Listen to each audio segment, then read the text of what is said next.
Welcome back to Stooge Stream. I am your host, The Stooge. This is Making an Impact, your weekly Impact Wrestling review / recap show. We're looking at the episode of Impact Wrestling that aired on the 26th of October, 2017. Did I say I'm The Stooge? I'm joined with the first male of professional wrestling podcasting, G-Banks.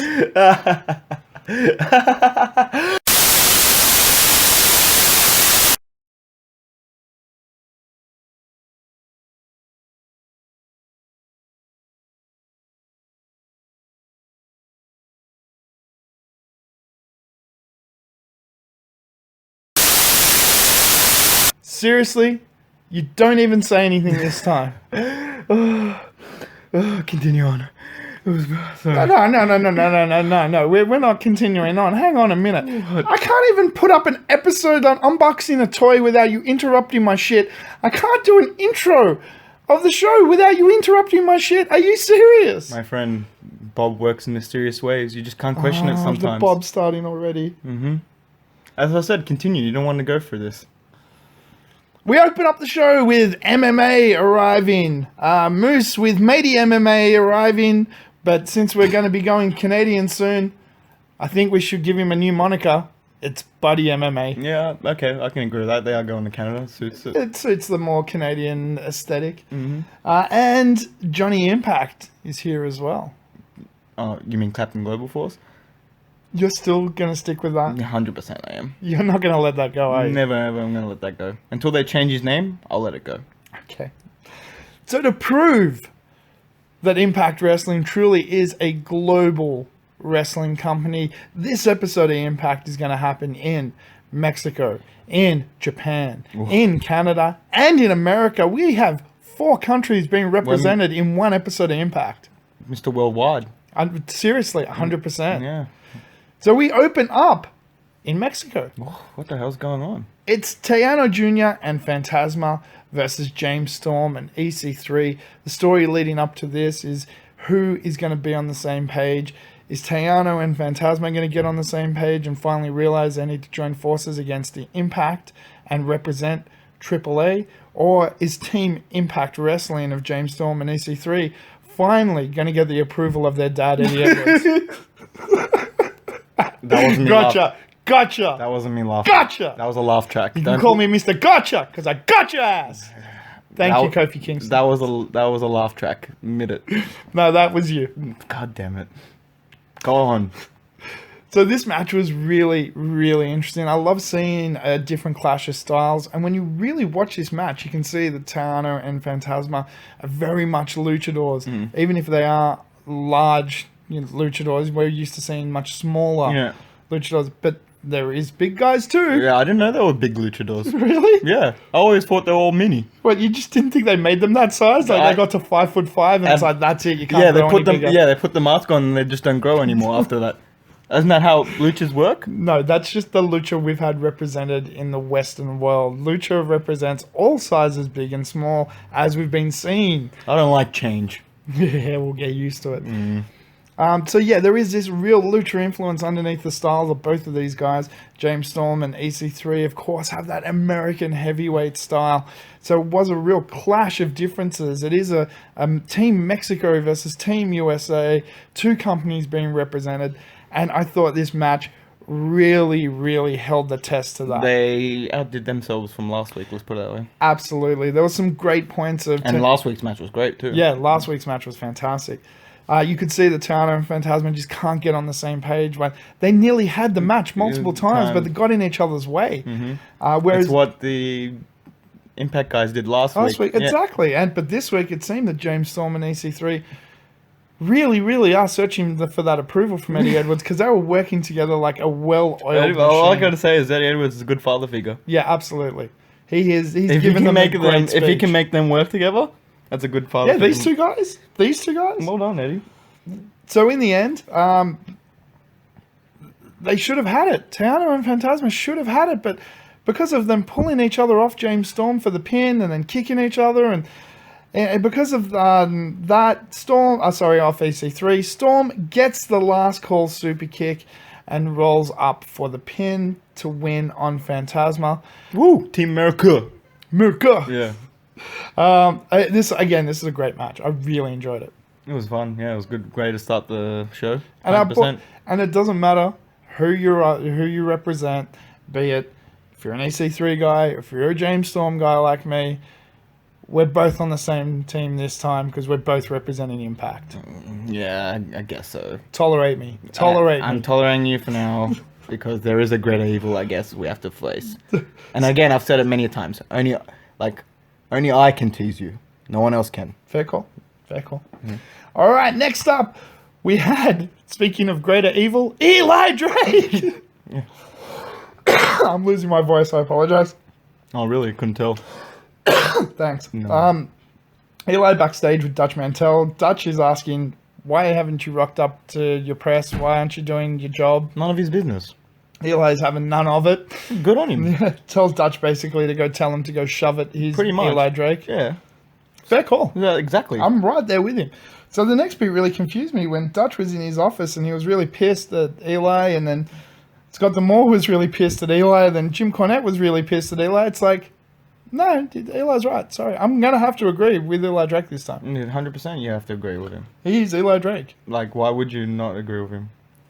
It's a good point. Thank you. Good point. I'm sorry I have to agree with you, but that's a good point. Why are you agreeing with me? I'm not, but I can't help. It's Eli. That's a good point. All right. Next, we had Over. Who cares? They couldn't be less over. They literally were getting chants of OVE sucks in Mexico. In Canada. In Canada, sorry. Canada, my apologies, at BCW. Which are more nicer people there too. Yeah, the Canadians are really sweet. And they were chanting OVE sucks. That was like the harshest you'll get Canadians, eh? Yeah. Your OVE sucks, eh? Yeah, they're not very good. Yeah, they're not that good, eh? You know what? I'm not getting them Tim Hortons after the match. Not at all. The Canadian guys, I really apologize. I missed one of their names, but Banks. Banks. Yeah, He's part of the clan. of course he is. Oh, literally, he took off half of my name. Of course, he's in the book. Fortunately, he was spectacular in the ring. Of course, he is. When you're part of Bob, It's got nothing to do with Bob. it has a lot to do with Bob. His name was Banks. For God's sake. Just really. He named himself after the book. Yeah. For God's sake. Like. Anyway, Banks was the person to watch in this match. The rest of this segment could pretty much go fuck itself. Moose versus MMA promo package. Moose has got Buddy MMA on his side. Yep. Bobby MMA's got Daddy MMA and Team MMA. On his side. Yeah, it's a whole MMA thing. Yeah. Wait, so it's like MMA and a bit of wrestling fighting each other? Like, what's going on? Yeah. It's weird. Eli doesn't want to talk to Interview Bot. That much is clear when they come over to say we need 45 seconds with Interview Bot, and he's like, no. Fine, over there. I'll come when I'm ready. Like, I can't blame him. I don't want to talk to random white girl number 5 either. Really? Yeah. Alright, next up, we roll over to Pro Wrestling Noah in Japan. And How are they getting so fast to all these promotions? Dude, I don't know. Wow. Super laser transferred something? I don't know. Actually, I know. Don't. It's not Bob. Anyway, we have Eddie Edwards defending his GHW title, which is Global Pro Wrestling Noah's Global Heavyweight Championship title, versus someone we have seen before and is a fantastic talent, Marufuji. Yeah, we've seen him a couple of times. He was one of the trainers too on Global Forward. Yeah, during one couple of the episodes. Marufuji is a true talent in the ring, and so is Eddie Edwards. This match was completely different to the match we saw previous, which was a more lucha-influenced match. This was a real Japanese hard-style match. Yeah. Eddie Edwards actually went toe-to-toe. He deserves that title. Yeah, absolutely. There was some ridiculous bumps in this match. One of which, Eddie doing the suicide dive through the middle ropes, landing in the crowd, and just in a really bad position, having to roll at the last second to save a broken neck. Marufuji doing a tombstone pile driver on the apron and slipping at the last second, so Eddie just had to take it. Oh, that was rough to watch. There was some really, really rough bumps in this, but past that, the rest of the match, Eddie Edwards did a spectacular Frankensteiner. Marufuji was just jumping everywhere and kicking the crap out of Eddie Edwards. I really enjoyed this match. It was a great match, 100%. Eddie Edwards did retain his GHC title in what was kind of a surprise because Marufuji seemed to have the majority of this match in hand. Yeah, from what we saw anyway. Yeah. A really, really good match, really worth watching, and so completely different to everything else that we've watched recently. Yeah, great match.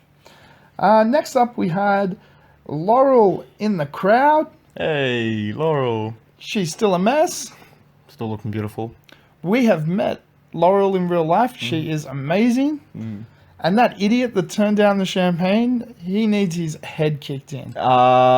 If not, I'm going to find out who he is and go kick his head in. Even the kid behind him was like, idiot, me. Yeah, pass it in. And she's like, no, I can't. No, I'll get in trouble. Yeah, I'm not that smashed. Yeah.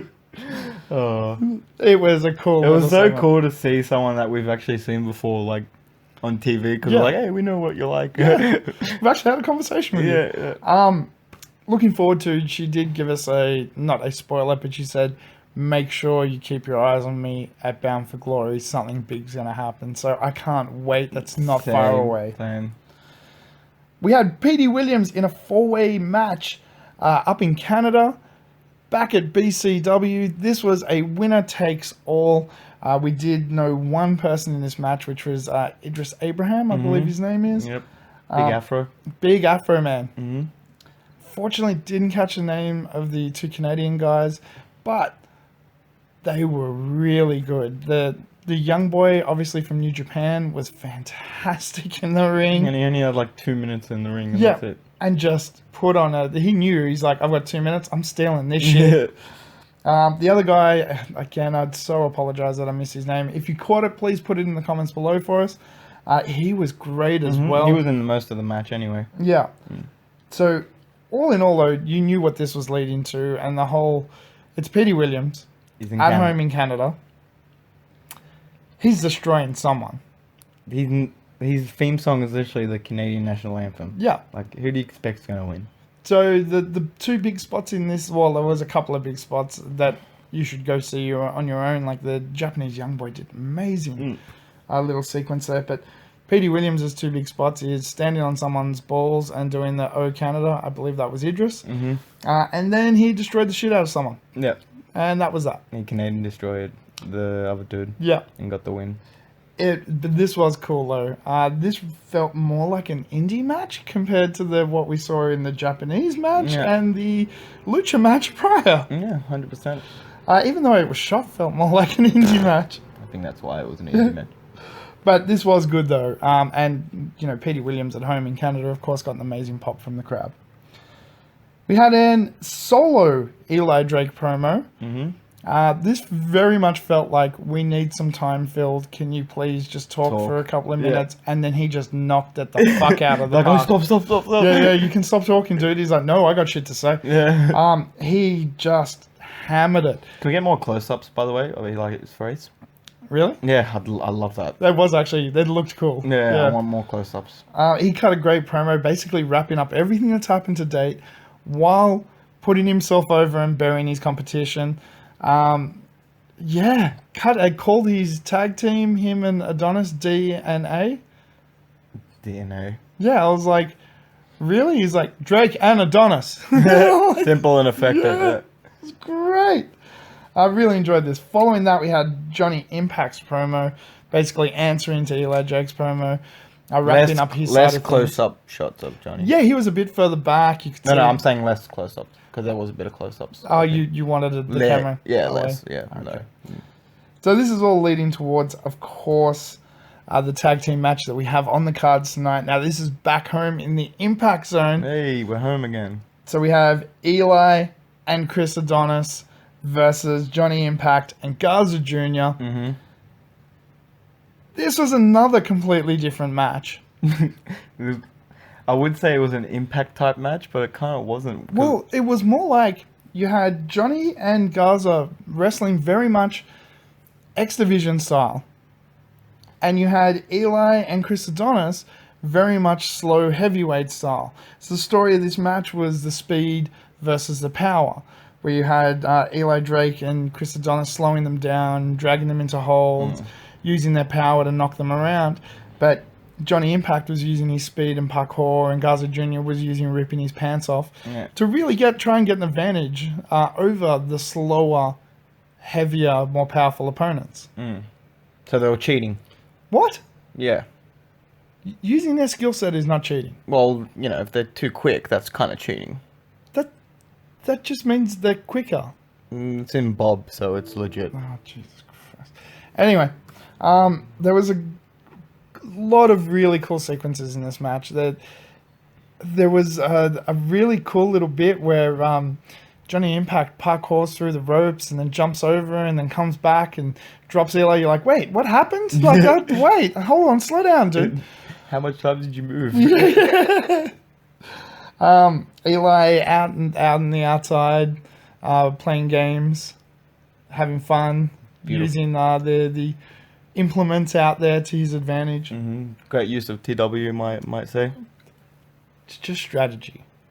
It's great TW. I'm not getting into this again. So I thought this match was fantastic. I really, really enjoyed it. The story being told in the ring was really great. All in all, though, through shenanigans of their own fault, Chris Adonis and Eli Drake get thrown into each other. Eli goes off the ropes. Adonis gets rolled up by Johnny Impact for the 3, and it gives Johnny Impact and Garza Jr. the win. Bloody shenanigans. Really? Yeah, shenanigans at its finest, but it's alright. They'll make up. Eli was trying to distract. What's that, sorry? Eli was trying to distract Earl, so Johnny Impact threw Chris Adonis into him.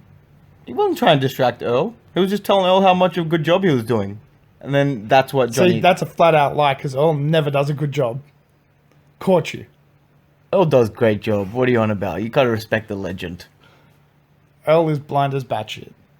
His son is. Next up, we had Alberto Al Patron's wrap-up promo package. He's coming back at Bound for Glory. Whose side is he going to be on? What's he going to be doing? What's going on? I know whose side he'd be on. I know he's not going to be happy with management. 100%. I wouldn't be. Who knows? If I got kicked out of a promotion because of my psycho girlfriend, I'd be pissed off at the management too. I think it more had to do with... But I don't know. You have sinus or something? Are you alright? A little bit. Okay. A little bit. Just got to rub my nose. Just a little bit. Okay, well, just a touch. Hold on. Can you rub that white shit off your nose too then? When you're ready? Trevor Lee is in Mexico. This was the same promo package as last week, but you can play this again next week. I don't give a shit because I really liked it. It was good. He is so funny, man. Like, as soon as... I think the best thing that happened to Trevor Lee is Shane Helms leaving. Yeah, I could say that, because then he became his own man. Exactly. Like, as soon as I said to Trevor Lee, like, all right, so what's next? He went, next? Next, you get the fuck out of my way. That's what's next. It was good. Like, he is really funny. I think we're going to see, like, a lot more comedy. A lot of amateur wrestlers look up to Trevor Lee. I'll tell you that right now. Who? All the amateur wrestlers. Ah, okay. Yeah, you mean in real life. Yes. Yeah. A lot of them do. Yeah. Yeah. No, I'm talking about, like, just a general population of wrestling. Amateur wrestlers, I should say. Yeah, fair enough. So Trevor Lee is defending his X Division title versus Ultimo Ninja. I nearly screwed that up. Ultimo Ninja is actually Garza Jr.'s brother, which is interesting. Very interesting. One's a ninja and one takes his pants off. I know, right? That's a weird family. Very weird. Yeah. I want to go to one of their Christmas parties, that's for sure. So this was, again, another lucha-style match, but this was a heavyweight lucha-style match. So it's a little bit different. Even though you do get the lucha high-flying and all the rest of it, Ultimo Ninja, you can see, has a lot of Japanese hard-hitting style in his influence as far as his in-ring technique goes. Some of those standing, springing drop kicks, one-legged kicks that he does, very much a Japanese style move. Yeah, I can agree with that. Yeah. Trevor Lee is a caveman that hits the shit out of things. So we should. Basically, like, how do you explain his style? Like, yeah, it's technical, but it's not, and it's smash, but it's not. It's a Carolina caveman. Yeah, that's pretty much all you can do. Yeah, it's a caveman. Really enjoyed. This was another match which I really enjoyed. There's a theory in wrestling that you can't really do anything without building it up, right? So recently we saw WWE had a whole lot of people out, and instead of getting matches that were booked, we got things like AJ Styles versus Prince Devitt, Finn Balor, whatever you want to call him, a dream match that everyone's always wanted to see and has never happened and was amazing. Got to see the return of Kurt Angle. No, there was no promo to that. There's no build-up. There's no, just these things happen because it had to happen, right?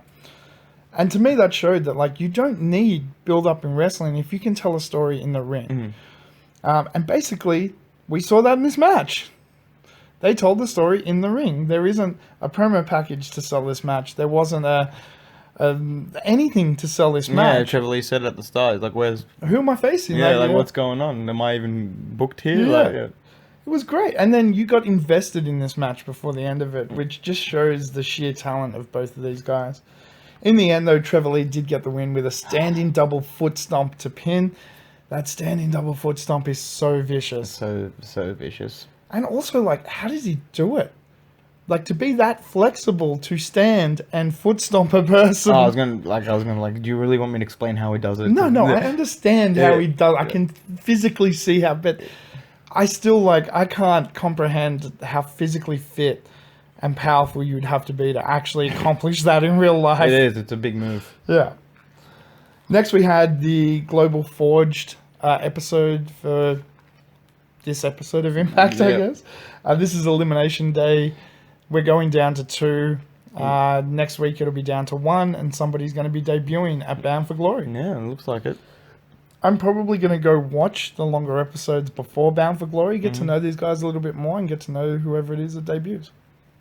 Yeah, you do that and tell me how it goes. Then I can back him. Yeah, I know. That's pretty much how it works. Yep. King Mo has a promo package. Yep. He's pissed. He's very pissed. He's great in really? promo. I thought he was bad. Really? Yeah. Dude, I kind of liked it. Like, it wasn't anything over the top. He wasn't playing a stupid character. He was very succinct. He was just playing a dude who would naturally react like that. Yeah. To something, which is kind of boring to me. Yeah, true. Look, he's not a wrestler, though. So I'm not going to expect a flamboyant character from him. He was just like, look, dude came in my house. You disrespect me in my house, and fuck you. Yeah, I'll fuck you up. I don't give a shit. He made a good point. Like, I'll admit that. It was just boring. Yeah, look, okay, again, he's never going to be flamboyant. He's never going to be that dude. But I thought, like, the point he had to make, he made. Yeah. I thought this was pretty good. Like, again, he was succinct. He said what he had to say. It didn't go too long. And he wrapped up everything from his point of view. He's going to be in a match in 2 weeks, so at least we know something about him now. Yeah. And a lot of people have come on board now. They don't remember that King Mo has been in Impact before for a little while. So this is all new. You didn't like it, I did. Next up, we had Moose versus Bobby MMA. Both have MMA in their corner. One has Buddy MMA, the other has Daddy MMA. Daddy MMA. You can guess who's who.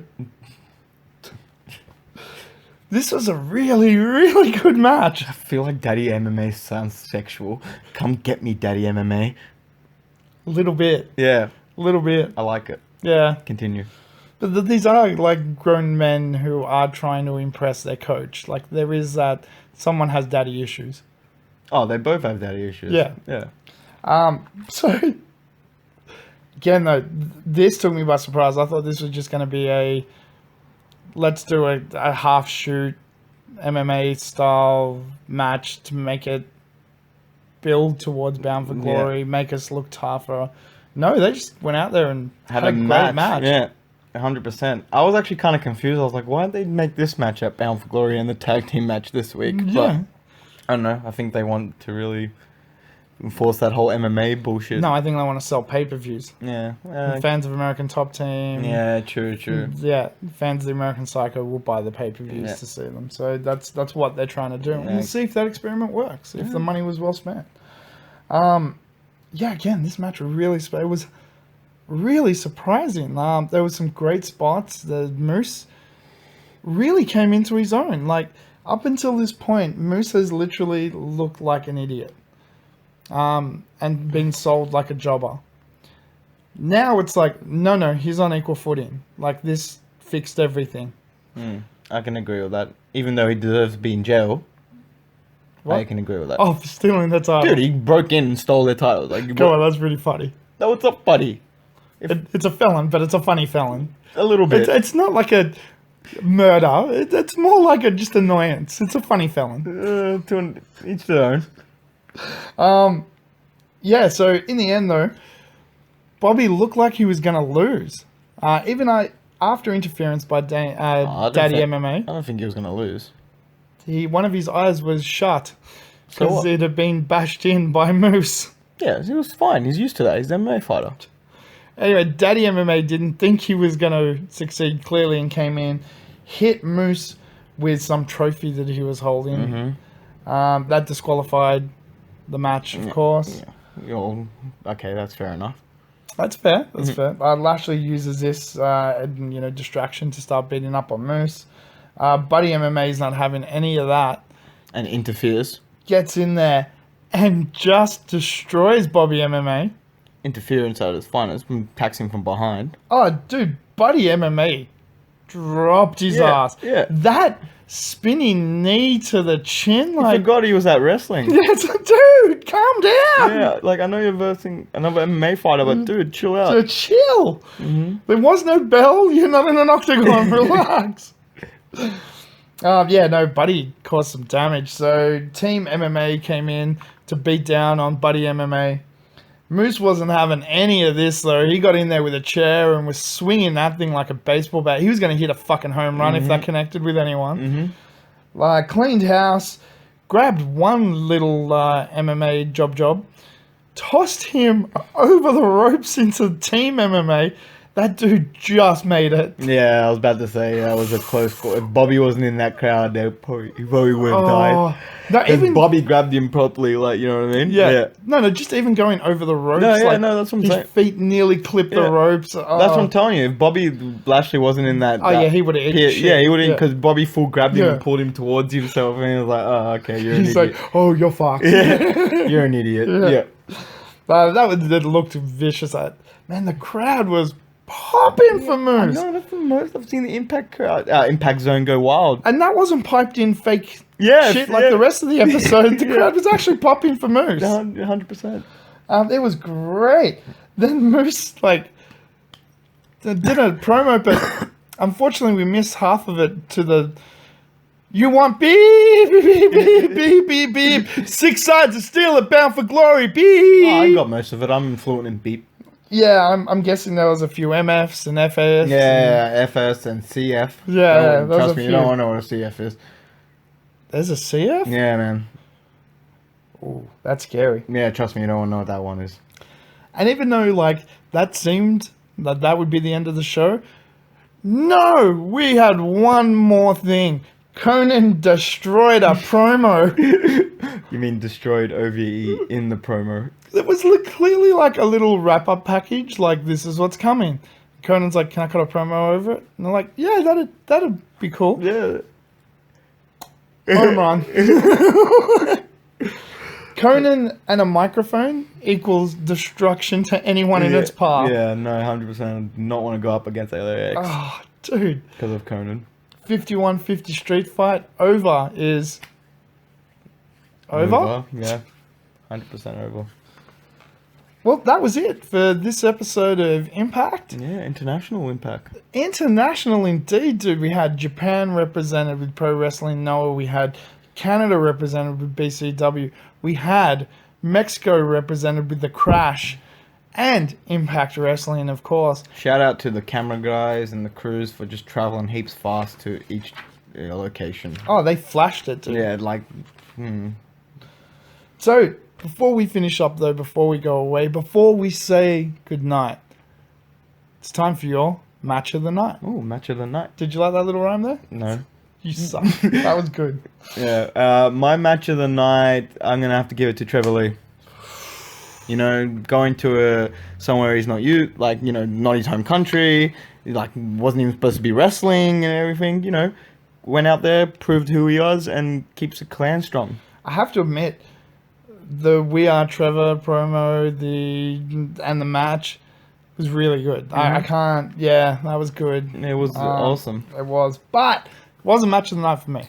What was It your was match? so close. What was your match of It the was night? so close. And you know what else was so close? Eli Drake and Chris Adonis versus Johnny Impact. I would Jr. have put that over, but the outcome was shit, so that's why I didn't make it. Yeah, that's why. Yeah. That was a great match. But honestly, Lashley and Moose had a fantastic match, told a great story, and got me interested in this feud. Because up until this point, I was like, I don't really care that much. Like, Moose is kind of just jobbing out to these guys. It looks like just MMA is going to job out wrestling and Bound for Glory. Like, Yay.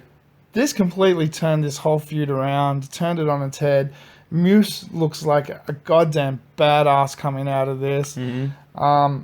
I can't wait to see the actual match now. I was just like, meh, whatever. I'm like, now I want to see this. Moose ain't no goose anymore, man. Not at all. And Buddy MMA looked great out there Buddy as and well. man need to chill. Yeah, he need to chill, man. Like, you got 2 weeks till Bound for Glory, relax, Yeah, or a week and a bit. Yeah. Yeah, that was my match of the night. I just thought that really told a great story. But we got a great match as well. And we got Buddy MMA's first sort of viewing, and I'm like, I'm impressed. Yeah. Well, just looking forward for Bound for Glory. Absolutely, man. And it's not that far away. We've got one more episode of Impact Wrestling to go. And then, a couple of days later, we are bound for glory. Let's hope so. It's going to be very cool. Get your Tim Horton mugs ready, folks. We're going to Canada. And get your Timbits ready to dunk. And your hockey jerseys. Yeah. Actually got 2 of them. I know you do. All right, so I've been your host, The Stooge. Make sure you let us know in the comments below what you thought of this week's episode, what your match of the night was, and any comments and the people's names that we didn't catch, let us know. And I am the prophecy, G-Banks. Okay. Until next time, adventure, excitement. A Stooge craves not these things. Welcome to the Stooge Revolution. Huh. The prophecy now? It's a prophecy, my child. Oh, by the way, you got to tell me what prophecy means.